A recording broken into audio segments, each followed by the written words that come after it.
என் அண்ணன் என் மேல காட்டின பாசத்தை என் மகக்கிட்டையும் காட்டணும். என் மகளுக்கு என் அண்ணனோட அன்பு வேணும், இந்த வீட்டோட பாசம் வேணும், மாயாண்டி மருமக அப்படிங்கிற உரிமை வேணும்.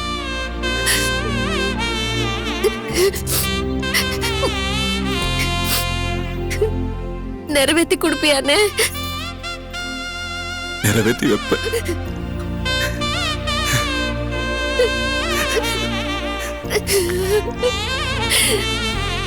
அண்ணே, என்னைக்கு அந்த வீட்டுக்குள்ள சுடல வந்துச்சோ அன்னையில இருந்து எங்க குடும்பம் கொஞ்சம் கொஞ்சமா நுழைஞ்சுக்கிட்டே வருதுன்னு. என் புருஷன் கிட்ட அந்த தொழில பண்ணுவோம் இந்த தொழில் பண்ணுவோம்னு சொல்லி சொல்லி அவரை ஏத்தி விட்டு நாட்டத்துக்கு மேல நாட்டமாக்கிட்டு இருக்காருன்னு.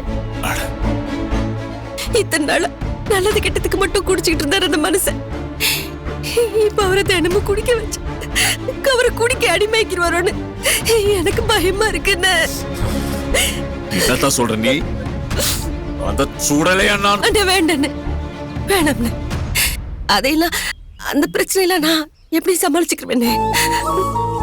ஆனா மனசுல ஒண்ணு. மனசுல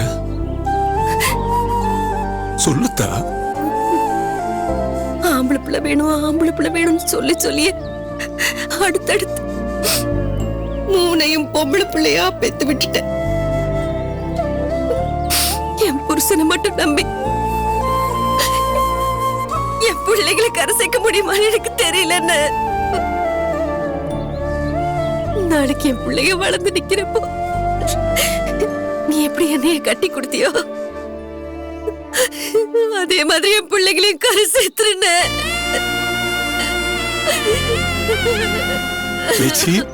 என்ன தண்ணி அழுகாத சாமி.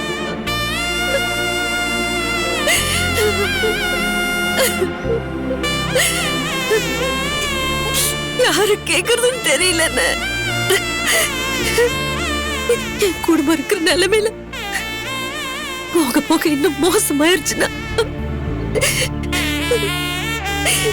என் பிள்ளைகளை எப்படி கரை செய்ய போறோம்னு மனசுக்குள்ள பயம் வந்துருச்சுன்னு.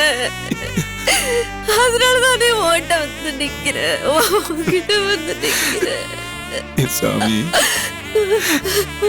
இந்த அண்ணா உசுரோடு இருக்கிற வரைக்கும் ஒத்த சுட்டு கண்ணீரும் கண்ணிலிருந்து வரக்கூடாதுன்னு சொல்லிவிட்டேன்.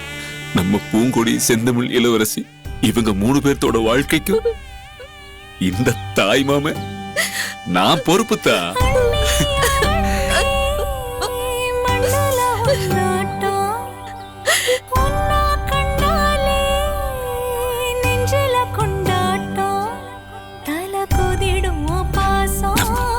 பூங்கொடிய என் வீட்டு மருமகளாக்கிக்கிறது என் பொறுப்பு.